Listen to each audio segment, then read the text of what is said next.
સમય આપવામાં આવ્યો છે એ સમય દરમિયાન જણસ સુકાય અને ખેડૂતોને મદદ રહે એવી શક્યતા છે, પણ જેમની મગફળી ઉગી ચૂકી છે, જેમની જણસ બગડી ગઈ છે, કશું જ થાય એમ નથી, એનું શું? એના માટે એક જ આશ છે, રાહત પેકેજ. અને એ રાહત પેકેજ ક્યારે જાહેર થશે એની ખેડૂતો કાગ ડોળે રાહ જોઈ રહ્યા છે. કૃષિ મંત્રીએ પ્રેસ કોન્ફરન્સ કરી રાહત પેકેજ વિશે ઘણી બધી વાત કરી કે ક્યાં કેટલી નુકસાની થઈ છે એ પણ કહ્યું. 42 લાખ હેક્ટરથી વધુ વિસ્તારમાં નુકસાની થઈ છે, 16,000 ગામમાં પંચરોજ કામ કરવામાં આવ્યું છે, વગેરે વગેરે વગેરે. પણ પેકેજ ક્યારે જાહેર થશે એની કોઈ સ્પષ્ટતા કરી નથી. મારા સહયોગી મારી સાથે કૃષ્ણા જોડાયા છે. કૃષ્ણા પાસેથી વિગતે જાણીએ. કૃષ્ણા, કારણ કે આપણે જોયું છે ખેડૂતોની રડતી આંખો જોઈ છે, એ ખેડૂતોની આપણે બળતી આંતરડી જોઈ છે, કકડતી આંતરડી જોઈ છે, અને એટલા માટે જ એ સવાલ થાય છે કે પેકેજ પણ જો જાહેર કરવામાં આવે, અત્યાર સુધીનું સૌથી મોટું પેકેજ હોય, સમજી લો 7,000 8,000 કરોડનું પણ પેકેજ જાહેર કરવામાં આવે તો પણ ખેડૂતના ભાગે આવશે કેટલું, ખેડૂતને મળશે કેટલું? અને એના કરતાં પણ સૌથી મોટો સવાલ, આ પેકેજ જાહેર ક્યારે થશે?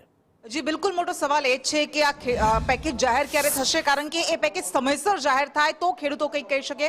કારણ કે આ જે નુકસાન થયું છે એમાં આ પાક જે સંપૂર્ણપણે તૈયાર હતો અને માત્ર એને બજારમાં વેચવાનો બાકી હતો ત્યારે કમોસમી વરસાદ પડ્યો અને ખેડૂતોને ખૂબ મોટું નુકસાન થયું. એ સમીક્ષાઓ પણ કરવામાં આવી. મુખ્યમંત્રી ભૂપેન્દ્ર પટેલ પણ પહોંચ્યા હતા એ ખેતરોમાં અને એમણે જોયું હતું.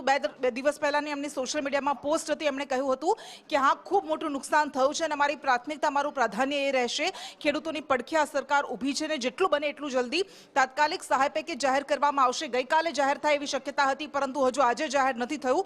અને સૌ કોઈની, ખેડૂતોની ખાસ કરીને નજર એના પર છે કે આ પેકેજ જાહેર ક્યારે કરવામાં આવશે, કારણ કે 5,000 કરોડ કરતાં પણ મોટું હશે અને સૌથી મોટું અત્યાર સુધીનું આ પેકેજ જાહેર કરવામાં આવશે એવી શક્યતા સેવામાં આવી રહી છે. આ બધા વચ્ચે કૃષિમંત્રી જીતુ વાઘાણીએ જે કહ્યું, 16,000 એવા ગામડાઓ છે કે જેમાં લગભગ ગુજરાતના, એ દક્ષિણ ગુજરાત ગણો, એ સૌરાષ્ટ્ર ગણો, એ ઉત્તર ગુજરાત ગણો કે મધ્ય ગુજરાત, મોટાભાગના ગામડાઓ કે જ્યાં કમોસમી વરસાદ વરસ્યો હતો અને ક્યાંક મોટું ક્યાંક ઓછું નુકસાન થયું, પરંતુ નુકસાન થયું છે. એ 16,000 એવા ગામડાઓ છે કે જ્યાં કમોસમી વરસાદના કારણે પ્રભાવિત થયા છે. 42 લાખ હેક્ટર કરતાં વધારે જમીન છે કે જે આ કમોસમી વરસાદને કારણે પ્રભાવિત થઈ છે અને તમામ જિલ્લામાંથી અહેવાલ આવી રહ્યા છે. જેમ વાત થઈ અને ખેડૂતોને બેઠા કરવાનો સમય આવી ગયો છે. મુખ્યમંત્રી સંવેદના સાથે માર્ગદર્શન કરી રહ્યા છે. આ બધી વાતો કૃષિમંત્રી જીતુ વાઘાણી તરફથી કરવામાં આવી છે અને તેમણે કહ્યું કે કેન્દ્ર અને રાજ્ય સરકાર બંને સહાય કરશે. અત્યાર સુધી આપણે જોઈએ છે કે એસડીઆરએફના ધારા ધોરણો પ્રમાણે 33% કરતાં વધારે નુકસાન હોય અને એ પ્રમાણે એ પિયત, બિન પિયત અને બાગાયતી પાક માટે એ અલગ અલગ નુકસાન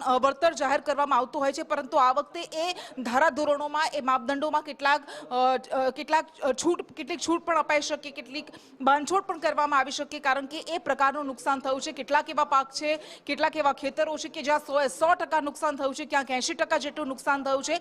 એટલે આ બધા માપદંડોને બાજુમાં રાખીને પણ સરકાર ઉપર જઈને પણ રાહત પેકેજ જાહેર કરી શકે એવી સંપૂર્ણપણે શક્યતા જોવામાં આવી રહી છે. પરંતુ આપે જે સવાલ કર્યો હમણાં કે જાહેર તો કરવામાં આવશે, પરંતુ ખેડૂતો સુધી કેટલું પહોંચશે એ પણ એક સવાલ છે. બીજો મુદ્દો એ પણ છે કે જે ભાગ્યાઓ છે, આ મુદ્દો પણ કિસાન સંઘ દ્વારા પણ ઉઠાવવામાં આવ્યો હતો, રાજકીય આગેવાનો તરફથી પણ કેટલાક અલગ અલગ પક્ષોના ઉઠાવવામાં આવ્યો હતો કે જે ભાગ્યા છે કે જેઓ ખેતર ખેડે છે, જેમને ત્રીજો ભાગ મળતો હોય છે 33%, એમના ભાગે શું આવશે? કારણ કે સ્વાભાવિક છે કે જ્યારે આ પેકેજ જાહેર કરાશે તો ખેડૂત ખાતેદારના ખાતામાં જશે, જે ખેડૂત છે એમના ખાતામાં જશે, તો આ ભાગ્યાઓને શું મળશે એ પણ સૌથી મોટો સવાલ છે. એટલે અહીંયા એ જે ખેડૂત ખાતેદારો છે એમની પોતાની લાગણી પણ એ ઉઠે છે કે એમણે પોતે આગળ આવીને કંઈક એ ભાગ્યાઓને આપવું જોઈએ, કારણ કે એમણે મહેનત કરી છે, એમણે પરસેવો વહાવ્યો છે, તો એમને મળવું જોઈએ, કારણ કે નુકસાન પણ એને જવાનું છે. પરંતુ બસ એ જ છે કે 2022-23માં જે 600 કરોડ કરતાં વધારેનું પેકેજ જાહેર કરાયું હતું 31 જિલ્લાઓ માટે, 11 જિલ્લાઓને એક કોડિયું પણ નહોતું મળ્યું, બસ એવું ન થાય એવી આશા ખેડૂતો રાખી રહ્યા છે.